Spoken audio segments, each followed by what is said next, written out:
ప్రకాష్ రాజ్ గారు, మీరంటే నాకు చాలా ఇష్టం అండి. కానీ ఒక్క మాట చెప్తున్నాను, మీరెంత గొప్ప ఆర్టిస్టో అంత దిగజారిపోవడం నాకు ఇష్టం లేదండి. ఇంకో విషయం చెప్తున్నాను మీకు, నేను ఏదో పవన్ కళ్యాణ్ గారు అన్నట్టు కాదండి. ఆయన సినిమాలో చేసుకుంటూ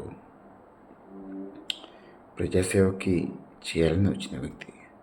ఆయన ఆస్తులు కాపాడుకుని రాలేదంటే అట్లని చెప్పి ఆయన గొప్పగా సంపాదించి పెట్టుకున్నట్లేదు. కానీ మీరు మటుకు ఫామ్ హౌస్లో మీ సెకండ్ మ్యారేజ్, అది కూడా ఎంత వయసు మీకు తెలుసు సార్. మిమ్మల్ని ఉద్దేశించి మాట్లాడలేదు సార్.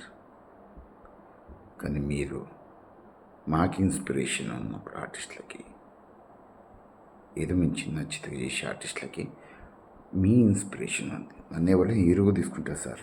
మీరు తీసుకుంటారా? పోనీ తీసుకోలేదు సార్.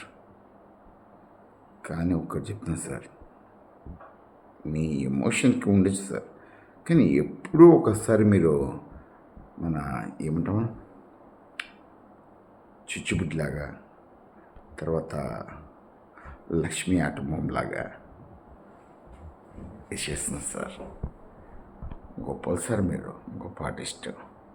కానీ ఒక్క మాట చెప్తున్నా సార్, ఎప్పుడూ ఎందుకు దూరుతుంది సార్?